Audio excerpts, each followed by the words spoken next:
नमस्कार। मैं राजनीति के बारे में बात करूंगा। हमारे जो दिल्ली के मुख्यमंत्री थे, इन्होंने जितने घपले किए हैं इतने आज तक हिंदुस्तान में किसी ने नहीं किए। और इन्होंने कुर्सी लेने के बावजूद किसी भी डिपार्टमेंट को अपने पास नहीं रखा था और कहता है बहुत ईमानदार हूँ। और इसने जितने भी घपले किए हैं ये इतने अच्छे ढंग से किए हैं कि दूसरा पकड़ने वाला इसको पकड़ नहीं सकता, क्योंकि इसने किसी फाइल पे साइन किए नहीं। साइन करने के लिए इसके पास स्टाफ था और जेल में जाके कहता कि मैं निर्दोष हूँ। निर्दोष नहीं है। किसी भी रोड को देखो, किसी रोड का पानी नहीं है जो कि नालियों से निकल जाए। सब नालियाँ बंद पड़ी हैं, रोड सारे खुदे पड़े हैं। और कहता है मैं तो इसको स्वर्ग बनाऊंगा। स्वर्ग कहाँ से बनाया इसने? तो नर्क बना के रख दिया। और जितने भी इसने मोहल्ले क्लिनिक बना रखे हैं, इनमें कुत्ते और सुअर लेटते हैं। यहाँ पे कोई किसी का इलाज नहीं होता। और इसने पता नहीं कितने रूपों में पैसा ठगा है। और ये अपने घर का पैसा लगा रहा है, ये हमारे टैक्सों का पैसा है। और मुसलमानों को सब मस्जिदों में पैसे दे रहा है। किसी हिंदू मंदिर में पैसा दिया इसने? मुसलमानों का रूप फट धारण कर लेता है, उनकी टोपी पहन लेता है। मुसलमानों को मान्यता दी इसने, हिंदू को तो मान्यता दी नहीं। और मैं तो इस बात से खुश हूँ कि हरियाणा में इसको एक भी वोट नहीं मिला ढंग से। जितने भी इसने खड़े किए थे सब के सब हारे हैं। जम्मू में बदनसीब हैं वो जिन्होंने इसके आदमी को वोट दिया, क्योंकि ये पार्टी सिर्फ हिंदुस्तान को जैसे कांग्रेस ने बेचा था चाइना को, ऐसे ये खालिस्तानियों को बेचना चाहता था। खालिस्तानियों से इसने खूब पैसा कमाया। अब दिल्ली में कहता है कि मैं जनता के बीच में जाऊंगा। जो मूर्ख होगा हमारा दिल्ली का वही इसको वोट देगा। जो असली हिंदू होगा कभी वोट नहीं देगा। हिंदू जो है ये सिर्फ मोदी के आने के बाद इनकी पूछताछ हुई, इससे पहले हिंदू की पूछताछ ही थी। और जहाँ पे बीजेपी को छोड़ के दूसरी सरकारें वहाँ पे हिंदुओं को फटाफट क्रिश्चियन बनाते जा रहे हैं। तो एक नहीं कई दोष हैं। जो हमारे सबसे पहले प्रधानमंत्री बने थे पंडित जवाहरलाल नेहरू, अपने आप को लिखता है पंडित था मुसलमान, पंडित नहीं था। 1954 में इसने एक कानून बनाया कि आयुर्वेदिक दवाई कोई नहीं खानी, सब एलोपैथिक दवाइयाँ खाएं। जबकि एलोपैथिक दवाई में किसी रोग की दवाई बनी नहीं है। इसमें कोबरे सांप का जहर, बिच्छू का जहर, केमिकल और मरे हुए जानवरों का हड्डियों का चूरा होता है। सुबह जो आप दातन करते हैं इसमें भी मरे हुए जानवरों का हड्डियों का चूरा और केमिकल मिला हुआ है। ये आपको लाभ नहीं देता, नुकसान ही देता है। और सन 2014 में यदि मोदी जी ने आए होते तो आज हिंदुस्तान चाइना के अंडर होता। परंतु भगवान की देन समझो कि मोदी ने आके हिंदुस्तान को तो बचाया और भी देशों को बचाया है। अब जितने भी हमारे आड़ पड़ोस के हैं इनमें सबसे ज़्यादा परेशानी पाकिस्तान को है। और कश्मीर में बाप बेटे को है।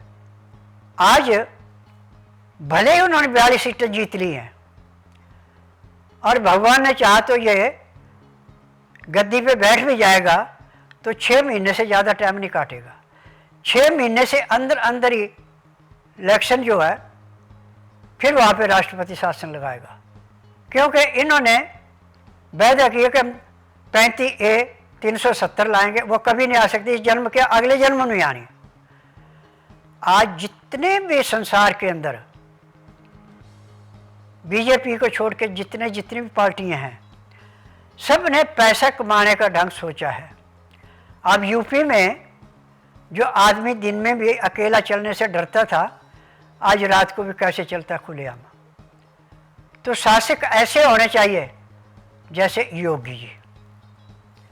योगी जी ने कोई गलत काम नहीं किया आज तक, और ऐसे भी जिसने भागवत वस्त्र धारण कर लिया और ईमानदारी से किया, वो कभी गलत काम नहीं करेगा। परंतु जिसने दिखावे में भागवत वस्त्र पहन लिया, अंदर पे कालापन है, वो कभी भी किसी का भला नहीं कर सकता, हमेशा बुरा ही करेगा। और आज पूरे संसार के अंदर सबसे ज़्यादा दुर्दशा दिल्ली की है, और दिल्ली में शाहीन बाग वाला, किसानों वाला आंदोलन की सारी देन जो है केजरीवाल की है, दूसरे नंबर पे राहुल की है। इन दो आदमियों ने राजनीति में इतनी गंदगी डाल दी है कि आप सालों भी साफ करेंगे तो भी नहीं होगी। और मैं तो दिल्ली वासियों से एक ही निवेदन करता हूँ कि मुफ्त का खाना छोड़ दें, मुफ्त का खाना कभी नहीं पचता। हलाल का खाना खाएंगे, कम खा लो, कभी पेट खराब नहीं होगा, बीमारी होगी नहीं। जिसको 2 रोटी की भूखा 4 खाएगा तो चाय पाई पकड़ेगा। आज जहाँ जहाँ पे कांग्रेस की सरकार है, वहाँ देखिए क्या क्या अत्याचार हो रहे हैं। अपना हिमाचल सबसे अच्छा था, आज उसमें लैट्रिन सीट पे 25 रुपए की टैक्स लगा दी। आपके पास एक लैट्रिन है तो 25 रुपये, 2 है 50 रुपये, 4 हैं तो 100 रुपये। और झूठ बोल के कि मैं इनको पैसा दे रहा हूँ, पैसा किसी को नहीं दे रहा है, ये पैसा सारा अपनी जेबों में जा रहा है। और हमारी हिमाचल की तो इतनी भोली भाली जनता है कि इनको जैसे बकाते बकाव में आ जाती है। सन 1970 में जब शांता कुमार जी मुख्यमंत्री बने थे, तो उस टाइम हिमाचल की हालत थी कि जहाँ पे खचरनी जाती थी,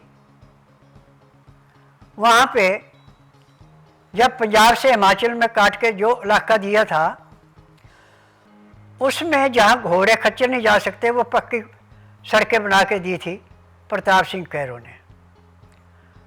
तो बाद में देखिए करनाल में कैसा उसका हाल हुआ। और आज ये कहती है कि इंदिरा जी गोली से मारी। इंदिरा गोली से भले मारी, इंदिरा के कर्म ले गए।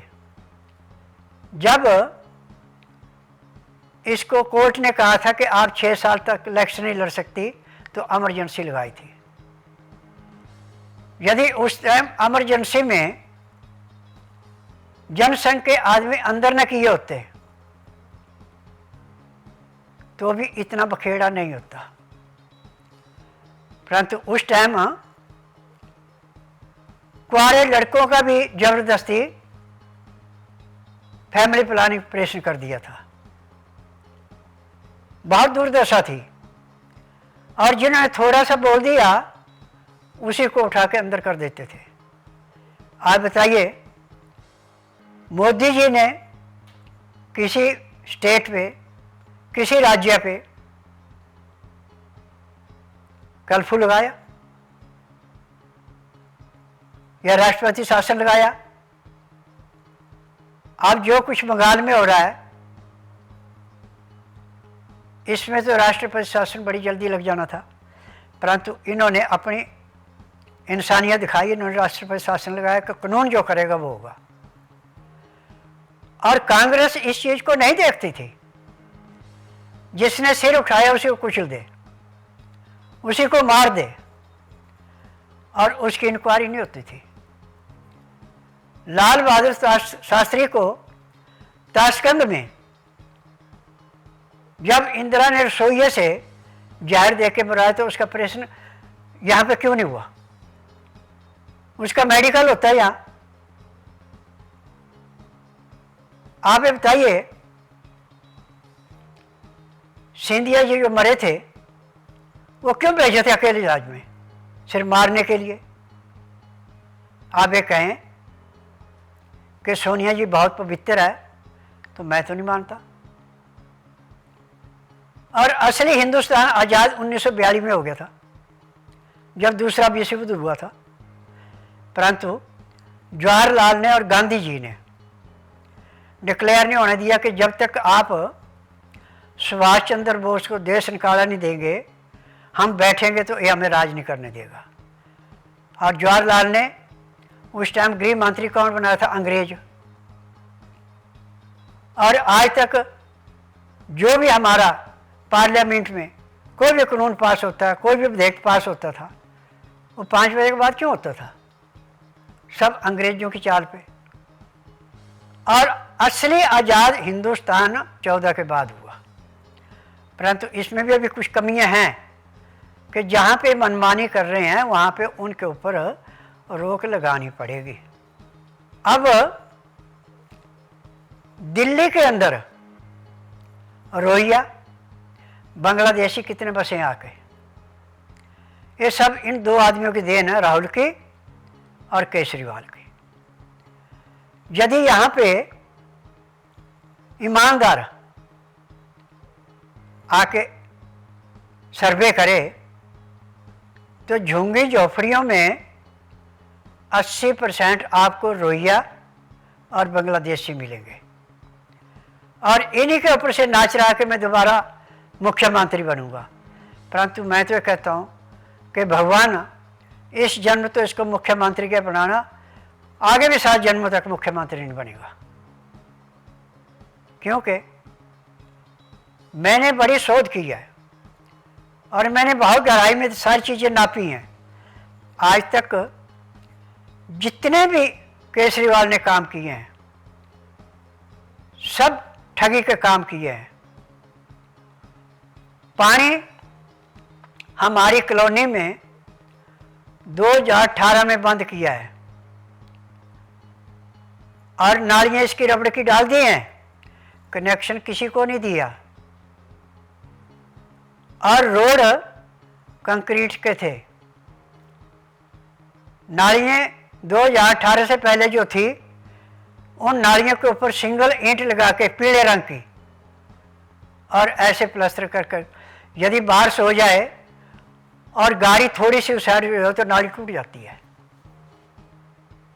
और अभी ऐसी कॉलोनियाँ हैं जिनमें बाहर तो रोड दिखा दिया, अंदर जाके रोड वैसे के वैसे पड़े हैं। और सबसे बड़ी देन है कि पानी जो भी आता है वो भी साफ पानी नहीं आता, वो भी गंदा ही पानी आता है। अब आतिशी कहती है कि मैं तो भारत का रूप हूँ, केजरीवाल तो राम जी का रूप है, तो क्यों राम भगवान को बदनाम कर रही है? और तेरे अंदर इतनी काबिलियत तो काम करके दिखा। देखो रोडों का क्या हाल है, थोड़ी सी बारिश हो जाए तो सब रोडों में जाम लग जाता है। कोई रोड ऐसा नहीं है जिस पे के जाम ना हो, और जो 10 मिनट का रास्ता हो 1 घंटे में ही पूरा नहीं होता, इतना जाम लगता है। तो मैं तो दिल्ली वासियों से, नगर वासियों से, गांव वासियों से एक ही निवेदन करना चाहता हूं कि आने वाले 4 या 6 महीने में जो दिल्ली में इलेक्शन होगा, इसमें जो हिंदू नहीं होगा असली, वही आम पार्टी को वोट देगा। जो असली हिंदू होगा वो आम पार्टी को कभी वोट नहीं देगा, क्योंकि आम पार्टी ने लूटने के अलावा कोई काम नहीं किया। कोई बसों का इतना अच्छा काम किया तो वो दिखा दे, कोई रोड अच्छा किया तो काम दिखा दे, किसी को शुद्ध पानी पीने के लिए दिया तो दिखा दे। और जितने भी मोहल्ला क्लिनिक बना रखे, इसमें किसी का इलाज हुआ तो दिखा दे। झूठी रिपोर्टें दिखाते हैं, सच्ची रिपोर्ट कोई नहीं दिखाता। अब हमेशा मफलर बांध के चलता था, तो उसके बाद जब इसको ऐसे मिली तो अब मफलर कहाँ रहा हो। जब त्योहार में तो कहता शुगर घट गई, शुगर बढ़ गई, आज कहाँ है वो।